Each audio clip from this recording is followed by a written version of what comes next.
Hello guys, আসসালামু আলাইকুম। আসলে অনেকে আমাকে বলছেন যে ভাইয়া আপনার বাসাটা একটু দেখতে চাই। তো আসুন আমার সাথে সাথে আমি আপনাদের বাসাটা একটু দেখাই। এটা হচ্ছে আমাদের বাসার রাস্তা, যেটা হচ্ছে আর রাস্তা থেকে একদম আর কি মানে আমাদের গেট।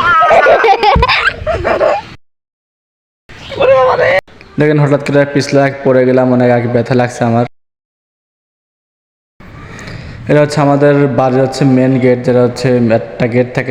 আমি জানি সবার বাড়িতে একটা করে একটি গেট থাকে। এটা হচ্ছে আমাদের বাড়ির মেন গেট, হচ্ছে লাল সবুজ বাংলাদেশের আর কি পতাকা রাখি।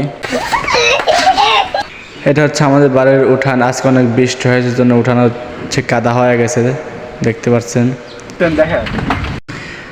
ওইদিকে হচ্ছে আমার কাকারা থাকে আর এদিকে হচ্ছে আমরা থাকি। অনেক বৃষ্টি হচ্ছে আমাদের দিয়ে জন্য আর কি বাড়িটা হচ্ছে অনেক আগে নোংরা হয়ে গেছে। এই যেটা দেখছেন এটা হচ্ছে আমাদের ঘর। এটা হচ্ছে আমাদের হচ্ছে ঘর। আমরা আর কি এখানে থাকি, আমাদের ফ্যামিলি সব আমরা এখানে থাকি।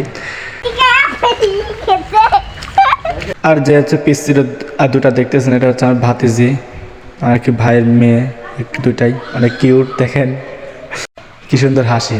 আর বামে যেটা দেখতেছেন এটা হচ্ছে আমাদের হচ্ছে গোয়াল ঘর, মানে হচ্ছে গরু থাকে। এখন আপাতত তিনটা গরু আছে, একটা হচ্ছে গাভী, আর একটা হচ্ছে মানে আড়ি, যেটা ষাঁড় বলা হয়, আর একটা হচ্ছে এক ছোটো গরু। আর এটা হচ্ছে আমাদের আছে হাঁস মুরগির হচ্ছে ঘর। এই যে দেখেন আমাদের হচ্ছে হাঁস মুরগি আছে হচ্ছে অনেকগুলো, এখন নাই, হচ্ছে খাবার শেষ, এখন ওরা হচ্ছে চলে গেছে। আর এই যেটা আমাদের হচ্ছে গাভী, এটা হচ্ছে বড় গরু, মানে হচ্ছে এখন হচ্ছে দুধ দেয়, এটা হচ্ছে গাভী। আশা করি সবাই ভালো থাকবেন, সুস্থ থাকবেন। আশা করি আর কী দেখতেছেন অবশ্যই হচ্ছে কমেন্ট করে জানাবেন। আর প্রবাসী ভাই ও বন্ধুদের দোয়া শুভকামনা রইল। সবাইকে ফলো করবেন আর সাপোর্ট করবেন, পাশে থাকবেন, এই দোয়াই করি সবসময়। আল্লাহ হাফেজ।